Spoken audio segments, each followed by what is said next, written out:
안녕하세요, 토이마스입니다. 오늘날에는 정말 다양한 프라모델과 완성품 혹은 변형, 비변형 로봇 장난감과 합금 피규어 제품 등을 만드는 회사가 다수 존재하는데요.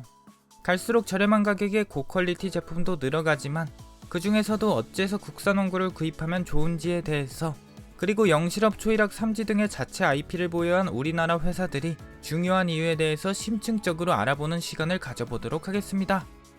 우선 제가 소비자 입장에서 제품을 구입할 때 가장 중요하게 생각하는 3요소부터 먼저 말씀드릴 텐데요. 첫 번째는 바로 IP, 두 번째는 가격, 세 번째는 AS 환경입니다. 가장 간단하게 설명드릴 수 있는 AS부터 역순으로 가격, IP에 대해 차례대로 말씀드려 보겠습니다. 뜻하지 않게 제품이 파손됐을 때 혹은 마트에서 교환이 불가능할 때, 영상을 시청하고 계시는 여러분들께서는 개봉 시 제품의 초기 불량이나 사용 중 파손으로 인해서 본사의 AS를 받아보신 적이 있나요? 만약 받아보신 분이 계신다고 하면 아마 대부분의 경우 영실업, 초일학, 삼지 등 국내 브랜드였으리라 생각이 되는데요. 이와 같은 국산 제품의 파손에 대한 수리 및 교환은 크게 어렵지 않으셨겠죠. 그도 그럴 것이 한국 제품들은 한국 회사에 한국어로 문의를 하고 한국 택배사를 통해서 바로 원하는 부품과 제품을 자택으로 수령할 수 있기 때문입니다.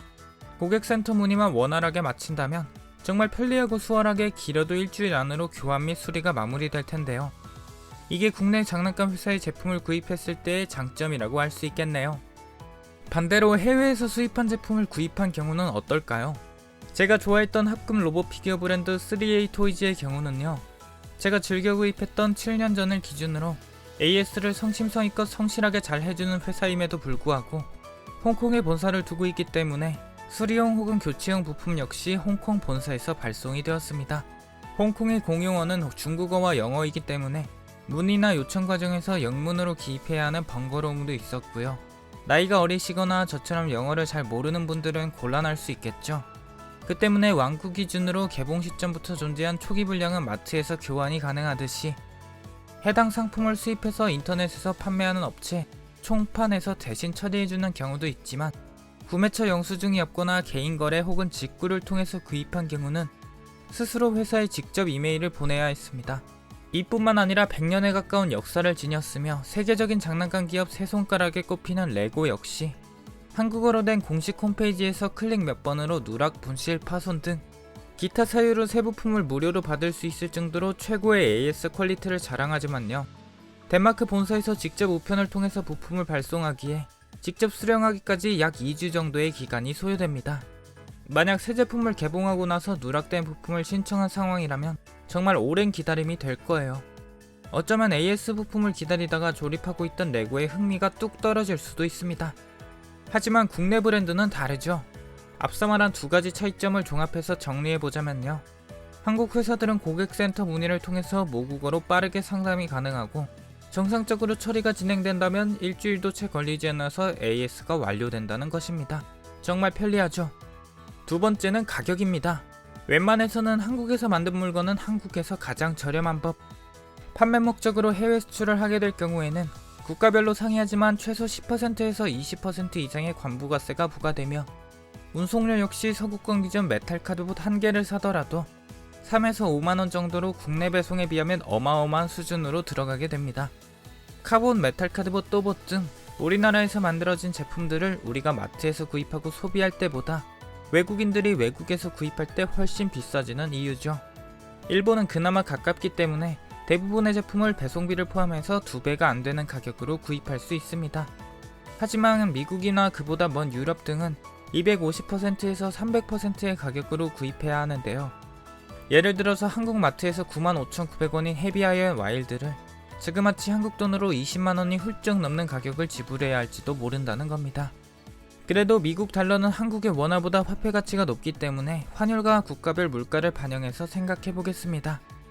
예를 들어 어떤 미국인이 만약 헤비아이언 W를 150달러에 살 수 있다고 한다면 한국 돈으로는 21만 5천원 정도의 거금이지만 사실 미국인 기준으로는 15만원 정도일 겁니다.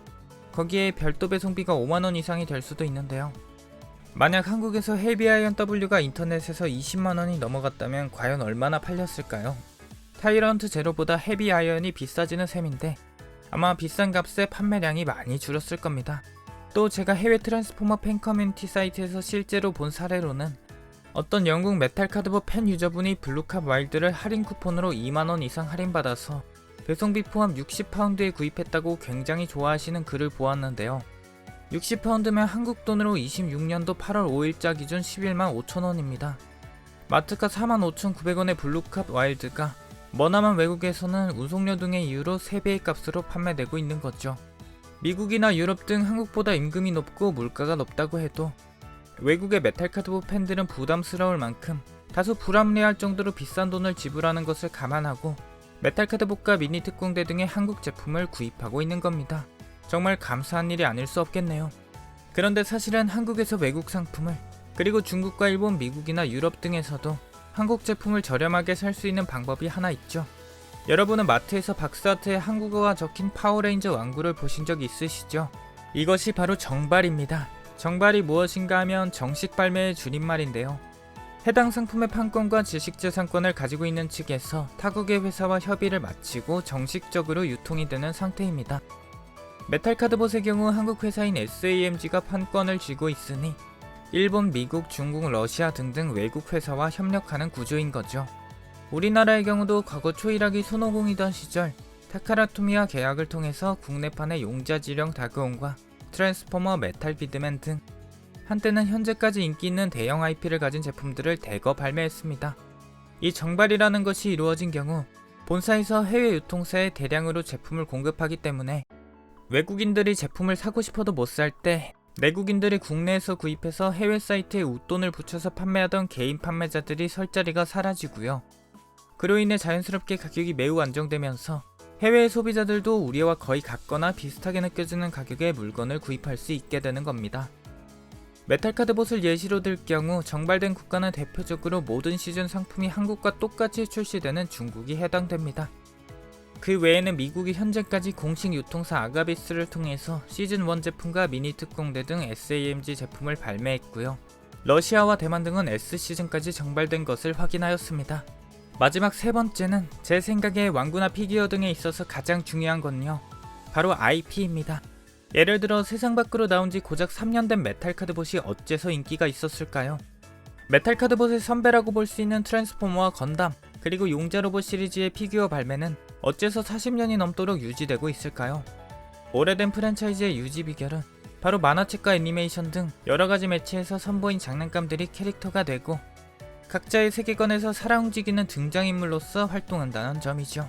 하지만 오늘날에는 그렇지 않은 로봇 피규어 제품도 많이 있습니다. 회사에서 오리지널 디자인의 제품을 만들고 생산하지만 애니메이션은 없는 녀석들인데요. 주로 애니메이션 등을 보지 않는 성인층을 겨냥한 제품들 다수가 이에 해당하며 예시로 비변형 합금 피규어를 만드는 모쇼토이즈라는 회사가 있습니다. 모쇼토이즈는 건담 시리즈에 등장하는 모빌슈트, 캠퍼와 가베라 테트라를 각각 메카닉 사이클롭스와 홍강마라는 이름으로 교묘하게 변경해서 대부분의 디자인을 원본을 베낀 채로 제품을 만들어 판매하던 회사입니다. 한마디로 비라이선스 제품을 불법으로 판매하던 곳인데요. 메탈카드봇으로 비유하자면 블루캅 이름을 퍼플캅으로 하고 외형을 업그레이드해서 3주의 허락 없이 멋대로 판매했던 거죠. 건담의 판권을 쥐고 있는 반다이의 소송에서 패소했지만 로봇 피규어를 만드는 기술력이 너무 뛰어나서 지금은 자체 제작한 오리지널 제품으로 큰 인기를 끌고 있는 중국의 합금 완성품 브랜드입니다. 여기서 나오는 비변형 합금 로봇 피규어는요, 도색 마감도 훌륭하고 크기는 25cm 전후에 무게는 1kg이 넘어갈 정도로 합금량이 매우 높으나 체감상 비슷한 제품을 만드는 타사 대비 매우 저렴한 가격으로 판매가가 책정이 되었습니다. 이 밖에도 지금의 중국산 장난감은 세계 시장에서 엄청난 두각을 나타내고 있습니다. 실력 있는 디자이너들을 가장 많이 데리고 있는 곳은 중국이라고 해도 과언이 아닐 정도로요. 하지만 저는 솔직히 대부분의 제품에 크게 정이 가지는 않습니다. 디자인이 출중하고 가성비가 매우 뛰어난 건 사실입니다만 애니메이션은커녕 제대로 된 만화책도 없이 그저 겉모습이 멋있는 제품만 무더기로 찍어내고 있거든요. 그나마 모슈의 경우 어느 정도 세계관 설정은 있는 듯하고 제품 설명서 뒷부분에 몇 페이지 분량의 흑백 만화책과 캐릭터 카드가 들어있긴 한데요. 카드는 예쁘긴 하지만 설명서에 만화만 달랑 붙여놓은 건 레고에서 오리지널 애니메이션을 만들기 전 20년 전에 하던 구시대적인 마케팅 방식입니다. 막말로 캐릭터 자체에 정을 붙일 수 없는 제품이라면 큰 의미 없이 멋있게 생긴 전시용 동상 혹은 인형일 뿐입니다. 처음 개봉해서 사진 찍고 영상 찍고 갖고 놀 때는 도파민이 나오지만 결국 캐릭터 자체에 덕질을 할 요소가 없다면 금방 식어버리거든요. 단지 멋진 포즈를 잡아서 전시하는 게 목적이라면 더할 나위 없이 좋은 선택입니다. 하지만 아무리 디자인이 말도 안 되게 뛰어나고 퀄리티가 높고 가성비가 좋아도 결국 우리들은 우리가 좋아하는 작품에 나오는 캐릭터들을 더 선호할 거예요. 물론 해외 제품들이 전부 애니메이션 없이 오리지널 디자인으로만 나오는 건 아닌데요. 또봇, 카봇, 메탈 카드봇 이상으로 세계적으로 훨씬 유명한 IP도 굉장히 많이 있죠. 변신 로봇을 기준으로 대표적인 것들을 꼽자면 사자왕 가오가이거를 포함한 용자 로봇 시리즈, 슈퍼 로봇에 해당하는 촐수귀신 단쿠가와 볼트론이라는 이름으로 잘 알려진 백수왕 고라이온 등 80년대 90년대 무렵부터 강력한 IP 파워를 뿜어내며 아직까지 인기를 끌고 있는 근본 넘치는 유명한 거대 로봇, 슈퍼 로봇들은 굉장히 많습니다만 저는 이런 로봇들의 모형화도 살짝은 식상하게 느껴질 수 있다고 생각합니다. 애니메이션 방영 당시 출시한 DX 왕구를 시작으로 현 시대에 들어서는 제품이 엄청나게 많거든요. 구스마일 컴퍼니의 더합체 하가네 웍스 단쿠가, 센티넬 메타포머스 단쿠가, 3제로 로보도 단쿠가, 반다이 초합금온 단쿠가, 여기에 더해서 비변형 액션 피규어를 포함한다면 기가브레인 단쿠가와 마지막으로 CCS 토이즈 단쿠가까지. 이쯤 되면 느낌이 오시겠죠? 유명하고 인기 있는 만화에 등장했던 로봇들은요, 결국 디자인의 해석만 달라졌다 뿐이지 하나의 캐릭터로 온갖 회사에서 수십 년째 계속해서 개발과 출시를 이어나가고 있습니다. 소비자분들의 수요가 있다 보니 계속해서 새롭게 만들어지고 이렇게 유명한 제품들을 끊임없이 만들다 보면요, 겉모습이 익숙해질 대로 익숙해질 뿐만 아니라 아무래도 라이선스 제품이다 보니 가격이 비싸지고요. 라이선스 제품을 생산해서 판매를 하다가 잘 되면 인기를 얻은 만큼 신생회사도 제품값이 비싸질 수 있습니다. 애니메이션이 존재하지 않는 오리지널 디자인의 제품을 사면 금방 질리고, 그렇다고 원작 애니메이션이 존재하는 유명한 로봇 제품을 구입하기에는 이미 세상에 관련 제품이 다수 존재하기에 너무나 익숙하고 해당 로봇이 등장하는 작품의 찐팬이 아니고서야 저처럼 디자인 자체가 질릴 수도 있습니다. 또 앞서 언급한 건담을 만드는 반다이, 트랜스포머를 만드는 헤지브로 등 오랜 역사의 IP를 보유하고 있는 회사들 역시 단가 절감을 위해서 눈에 잘 띄지 않는 부분을 파내어서 텅 비게 만드는 일명 골다공증이라든지 구성 대비 갈수록 가격을 높게 책정해서 판매한다는 단점이 존재합니다. 현재 세계 장난감 시장은 다소 획일화된 제품 라인업으로 다양성이 부족하거나 부실한 IP 파워로 인해 장기적으로 인기를 끌 수 있는 제품이 부족한 상태입니다. 따라서 현재 로봇 피규어 완구 시장에서 메탈 카드봇이 비교적 신생 라인업으로서 세계적으로 인기를 끌고 있는 이유이기도 하죠. 메탈 카드봇의 선배라고 할 수 있는 트랜스포머의 해외 팬들 중 일부가 트랜스포머보다 메탈 카드봇이 뛰어나다면서 칭찬해주는 것 역시 기존에 없던 새로움으로 성공했고, 장난감 실 제품의 볼륨 대비 뛰어난 가성비, 그리고 애니메이션과 완구 두 마리 토끼를 제대로 잡는 회사가 전 세계적으로 봐도 수년간 단 한 개 나올까 말까 할 정도로 아주 드물기 때문이죠.